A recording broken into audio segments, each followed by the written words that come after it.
जीवन हमें एक मौका देता है, इसलिए जब भी सही कॉलेज चुनने का समय आए तो सिर्फ मंगलायतन यूनिवर्सिटी आपके बेहतरीन भविष्य और सर्वांगीण विकास के लिए। बीजेपी ने कांग्रेस नेता राहुल गांधी पर जमकर पलटवार किया है। दरअसल राहुल गांधी ने बीजेपी और आरएसएस पर हमला बोला था। कांग्रेस के नए दफ्तर के उद्घाटन के मौके पर उन्होंने संघ प्रमुख मोहन भागवत पर सीधा हमला बोला। बीजेपी अध्यक्ष जेपी नड्डा ने कांग्रेस नेता पर पलटवार किया। उन्होंने पोस्ट के जरिए कहा कि कांग्रेस नेता ने ही पार्टी का घिनौना सच उजागर कर दिया। उन्होंने कहा कि मैं राहुल गांधी की तारीफ करता हूं कि वो राज्य से लड़ रहे हैं, स्पष्ट रूप से ये देश जानना चाहता है। वहीं इसी के साथ ही रविशंकर प्रसाद ने भी राहुल गांधी को आड़े हाथों लिया है। जिस तरीके से लेकर मोहन भागवत को बयान दिया, आजादी वाले बयान को लेकर कि अगर वो राजद्रोह का होता देशद्रोह का मुकदमा दर्ज होना चाहिए बोल रहे हैं। किस पर? मोहन भागवत पर। राहुल गांधी न देश समझते हैं न संविधान समझते हैं। आज तो उन्होंने संघ कहा कि पूरा इंडियन स्टेट से भी हम विरोध करेंगे। राहुल गांधी जिस प्रकार की भाषा बोलते हैं वो माओवादी भाषा है और हम इसकी बहुत भर्त्सना करते हैं। मैं संसद में भी उनको समझा चुका हूं, उनकी आलोचना कर चुका हूं। न वो हिंदुस्तान समझते हैं न संविधान समझते हैं, इसलिए अनाप शनाप बकबक करते हैं। अपने तो कम पढ़ते हैं, जो उनको पढ़ाने वाले हैं वो माओवादी हैं।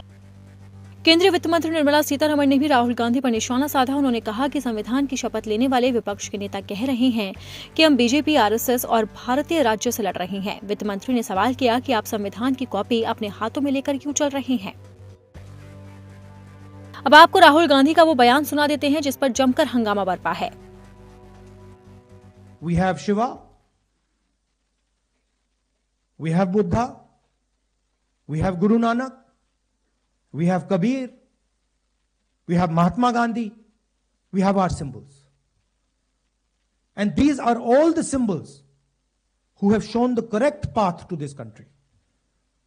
Please name one symbol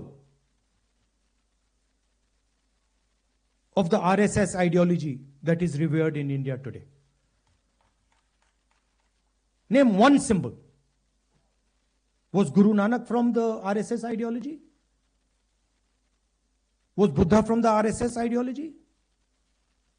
Was Krishna Bhagwan from the RSS ideology? Not a single one. Because every single one of these people fought for equality, fought for brotherhood, fought for affection.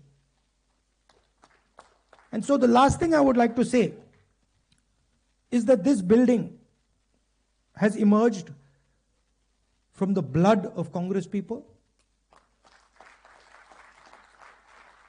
and not just Mahatma Gandhi,